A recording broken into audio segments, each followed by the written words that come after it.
Unfortunately, society tends to, I'm just going to turn on, tends to shy away from conversations about this topic, but Louise is on a mission to help society become more grief literate. We need to talk about grief and loss. People need to hear these conversations. Give it up for Louise. Hello, can you hear me? Yes. You've just done half my speech. Okay, let's go. So, grief is a universal experience, and we all do it differently. Unfortunately, society tends to shy away from the conversation, but I am on a mission to help society become more grief literate. We need to talk about grief, and people need to hear these conversations. Now, I'm not here to trigger anyone or upset you. I'm here to talk about the elephant in the room. Because when my son Matthew died 7 years ago, a lot of people didn't know what to say or what to do. And some people found it much easier to avoid me. Now, I've done a lot of work with grief since Matthew died. And this has given me the confidence to work with others who are also grieving.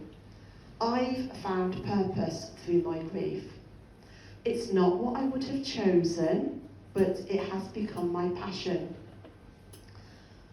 I'm a therapist in my day job, and I appreciate that grief cannot be fixed. It can only be experienced, processed, loved, and cared for. There's no rules, there's no time scale, and even though all our experiences are different, what we do share are the same feelings and emotions. A common phrase people tend to say is that time is a great healer, but that's not true. We are the healers. How we process our experience of grief determines how we move forward.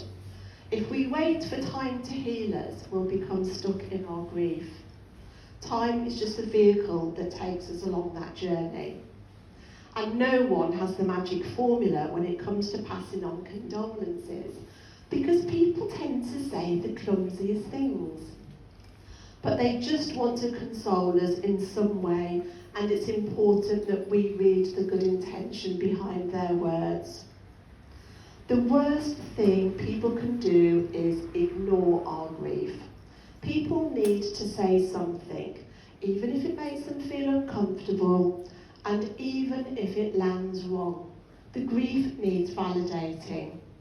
And it could just be a throwaway cliche phrase such as, I don't know what to say, but I'm thinking of you. And don't cross the road to avoid us, because you will be seen, and it hurts.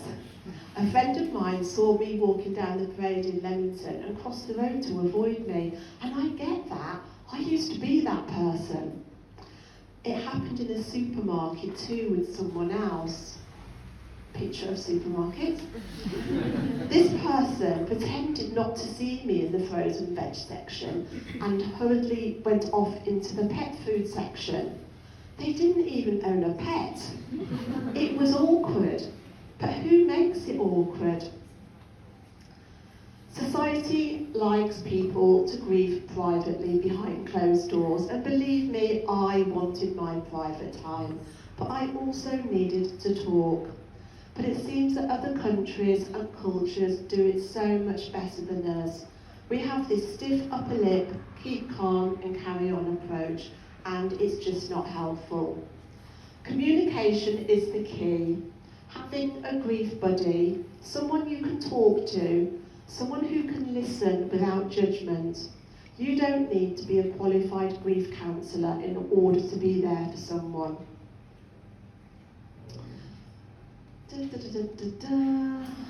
You could write them a letter, or send them a WhatsApp, or email them saying, no need to reply, but I'm still thinking of you. You could bake them a cake, or take them a casserole round. Someone left me what I thought was a tin of sweets on my doorstep, with a letter saying they were still thinking about me, which was lovely. When I opened that tin months later, I found a mouldy cake inside. I was gutted. I love cake. It's so hard to get it right. No wonder people avoid engaging in this subject, because no matter what we say or what we do, the grievers will still feel sad. And that's normal. But we don't like to see our friends and family like that. I still miss Matt dreadfully every day, and I can still be triggered when I see someone who looks like him, or I hear a particular song on the radio, or it could even be a smell. This reminds me that there's still work to do, and I'm still a work in progress, and that's okay. I find comfort in signs, seeing white feathers in unusual places, being visited by a robin on special occasions, or seeing butterflies because they represent transformation. These are all reminders that Matthew will always be with me, and we can all find comfort in whatever belief system we have. I now have a passion for helping others going through grief, and I don't know how it will pan out, but what started as my personal journal turned into a book called Letters to Matthew. Writing played a big part in my healing journey, and Victoria Derbyshire gave it a great review. My second book, A Gift for Grief, contains poems, meditations, exercises, and case studies from my work as a therapist. I haven't had a famous person endorse it yet, but I'm working on it. In August this year, I launched my podcast, A Gift for Grief. This podcast offers a safe space for listeners to connect with others going through similar emotions. It provides practical advice on coping with grief, or simply offers a sense of companionship during a difficult time. We're getting so much better at talking about mental health issues, but when it comes to grief and loss, we've got a long way to go.